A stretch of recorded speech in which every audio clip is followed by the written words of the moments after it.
Horas e 7 minutos, voltamos no Folha no Ar. Vamos continuar conversando aqui. Tem algumas perguntas interessantes, alguns assuntos interessantes ainda antes de conversarmos com o nosso próximo convidado. Arnaldo, com você então. Não, eu estava conversando aqui com o doutor Frederico com relação à demanda de campos e as unidades de atendimento. A gente recebeu aqui o doutor Paulo. Ele falava que Campos tem até vaga suficiente para atender a região e acaba até sobrando oferta em comparação com o INCA, por exemplo, que tem uma demanda muito maior. E esse é o panorama mesmo, né, doutor? Sem dúvida. Por exemplo, no Rio de Janeiro, existe uma demanda reprimida de radioterapia, porque o serviço de radioterapia é um serviço extremamente complexo na montagem. E o paciente levava meses para fazer radioterapia. Tanto que isso demandou o Ministério Público Federal, com ações, enfim, no sentido de que os pacientes tivessem acesso a isso. E nós aqui recebemos pacientes, toda a região dos lagos, né, Cabo Frio, Macaé, Rio das Ostras, Campos é referência para a radioterapia, e alguns pacientes até do Rio, de Petrópolis e de outras regiões que vêm porque o acesso hoje ao serviço, por exemplo, de radioterapia em Campos, você tem vaga disponível para muito mais do que a população toda da região. Agora a gente falou mais cedo de que, no bloco anterior, de que parece que há uma incidência maior de câncer também pela facilidade de diagnóstico. Por outro lado, também há uma incidência muito maior de pessoas que passam pela doença. Essa perspectiva de que, antigamente, um diagnóstico de câncer era quase uma sentença de morte daqui a alguns dias. E hoje em dia a gente vê que com o avanço tecnológico isso parece ter mudado, a realidade é outra. Realmente mudou esse panorama? A gente tem isso estatisticamente, dessa mudança de quanto o tratamento atual dá uma sobrevida maior e com qualidade de vida ao paciente? Sem dúvida, isso mudou da água para o vinho. Então hoje existem pessoas que ainda perguntam, mas o câncer tem cura mesmo? Hoje, mais do que 60%, 70% de todos os casos de câncer diagnosticados são curáveis. É porque, do ponto de vista de divulgação, de informação, até no meio comum, fulano teve câncer, morreu, né, se divulga isso, mas existe uma enormidade de pessoas que tiveram câncer e que estão aqui entre a gente, trabalhando normal, levando sua vida normal. Então, hoje, a gente considera o câncer uma doença crônica. E o objetivo é que aqueles pacientes que não tenham a cura total, que eles fiquem com uma doença controlada, como se faz com o paciente que tem diabetes, que tem hipertensão arterial. Então hoje, e por que a gente, de novo, volta na questão do diagnóstico precoce? A gente quer fazer diagnóstico de câncer de mama quando a mulher vai ao médico, faz uma mamografia e ela não tem nada palpável na mama. Você examina e não encontra nada. Faz-se um exame de mamografia e vê pequenas calcificações. E assim faz uma biópsia, quando é suspeita, fez o diagnóstico. É feita uma cirurgia pequena, sem retirar a mama, e nem se percebe o que se fez na mama, e aí vai se fazer um tratamento e a chance é mais de 90% a 95% de cura. Então, completamente diferente da paciente que chega no hospital com a mama, com um caroço grande, com a mama, às vezes, parecendo enfim, é isso que a gente tem que enfatizar.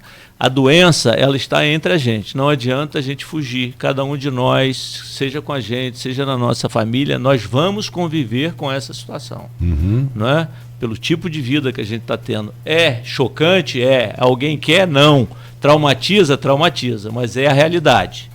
Então, a gente tem que se informar e buscar isso. Não ficar de uma forma passiva, esperando que a doença apareça e quando aparecer eu vou procurar o médico. Naquele momento, aquilo pode já estar um pouco avançado.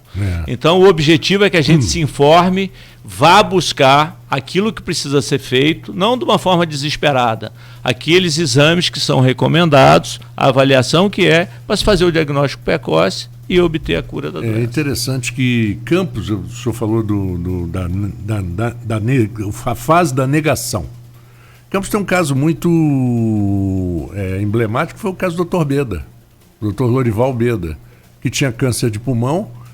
a radiografia mostrava, os outros médicos mostravam, doutor Beda, o senhor está com câncer. Não, olha aqui, minha radiografia não tem nada. E ele dizia que não tinha nada. E morreu de câncer de pulmão. É uma história contada aqui em Campos sobre a negação de uma pessoa altamente preparada. Era um ótimo médico e tal. Então, isso realmente é problemático. Eu já vi casos disso. A pessoa nega completamente. Não, o que eu tenho é benigno, não tem nada a ver.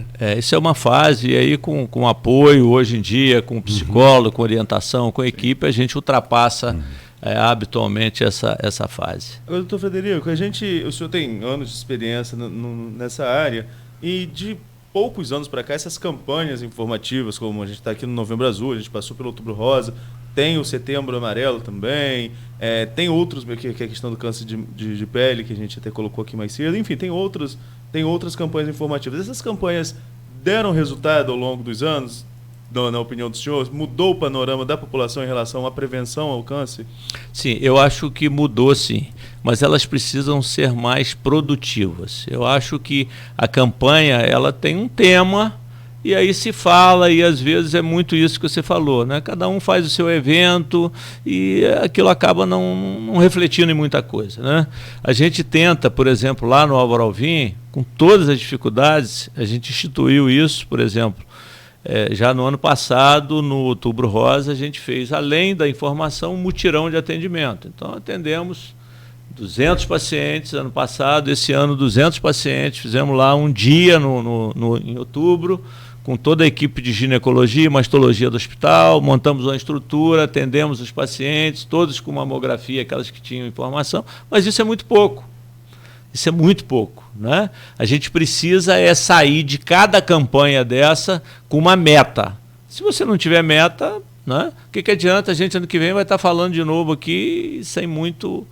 E alguns usufruindo disso de alguma maneira, enfim, de publicidade, etc., mas sem um benefício efetivo à população. Eu acho que você tem a razão quando coloca isso. A gente precisa se policiar disso e o sistema todo de uma maneira geral.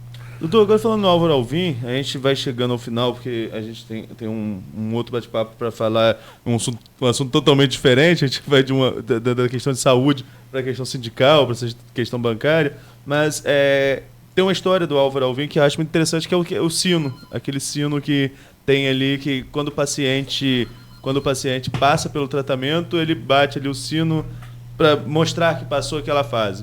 O quanto isso impacta nos outros pacientes que estão ali? Qual é o efeito positivo que tem, na opinião do senhor, quando o paciente que está iniciando o tratamento vê que teve um outro que passou por esse tratamento e está saindo dali bem do hospital? Arnaldo, a gente tenta, e eu entendo assim, a medicina, quer dizer, ela tem que ser feita de uma forma humanizada, que é um termo até um pouco fora de propósito, né? Porque... eu acho que valorizar não é só a ciência, não é só a técnica, não é só o medicamento, a tecnologia. As pessoas de qualquer área que passam, que estão com um processo de adoecimento, elas precisam ser acolhidas, né? Precisa ir muito além da parte técnica. Então, o que você colocou, a gente tenta desenvolver lá no hospital esse tipo de atendimento. Então, nós temos um projeto que chama-se Canto da Alegria, que a cada 15 dias, todos nós, quem gosta, quem quer, quem trabalha lá, médicos, enfermeiros, técnicos, nós vamos às enfermarias e cantar os pacientes.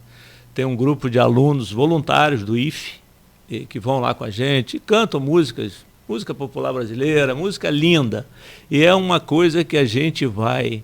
no sentido de como se nós estivéssemos levando alguma coisa para eles, e na verdade a gente é que sai com alguma coisa, totalmente diferente. Então é um evento assim fantástico que acontece lá. E respondendo a sua pergunta, e no mesmo sentido, o sino da alegria, o sino da esperança, é uma coisa que eu li num hospital americano que tinha, e falei, vamos fazer aqui no Álvaro Alvim. Achei muito bacana a ideia, porque é um sino que tem lá no serviço de radioterapia e que o paciente bate aquele sino no último dia do seu tratamento.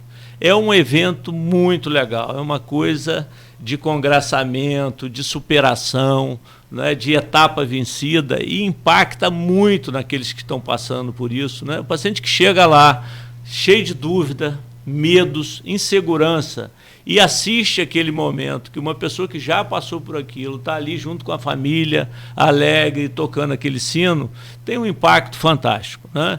É um estímulo para a gente, para a família, para o paciente, para aqueles que estão assistindo aqui. Então é muito legal. E outras medidas, a gente está sempre aberto para isso. Temos um café da manhã toda sexta-feira lá com os pacientes, com os familiares, de integração. Tem que ter essa união, família e equipe, né, no sentido do bem-estar do paciente. Doutor, para a gente finalizar, qual a principal mensagem que fica para o nosso ouvinte com relação à questão diagnóstica? É sempre importante a prevenção?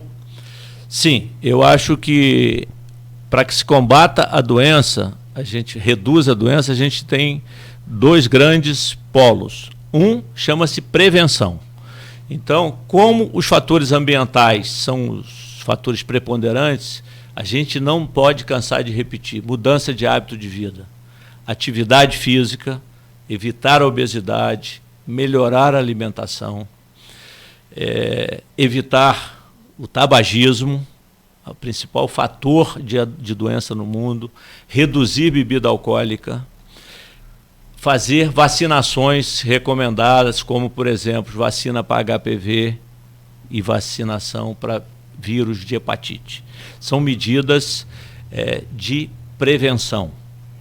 E existem as medidas do diagnóstico precoce. Não é sair fazendo exame por aí da cabeça de cada um, desesperado. Não, existem recomendações que nós chamamos hoje como se fosse um check-up oncológico. Então, o que se recomenda hoje? Cuidado com o sol. Crianças. A gente sabe que os pacientes que têm tumor de pele numa fase adulta, e tem um tipo de tumor que chama-se melanoma, que é um tumor problemático de pele, acontece muito naquelas crianças que tiveram queimadura solar na infância. Cuidado com as pintas que nós temos no corpo, essas pintas pretas. A grande maioria não é nada, mas se a pinta mudou de tamanho, começou a coçar e feriu, vamos ver essas pintas, porque podem ser tumores de pele. As mulheres vão fazer exame da mama e mamografia a partir dos 40 ou 50 anos, na indicação do médico. Exame urológico anual, a partir dos 50 anos.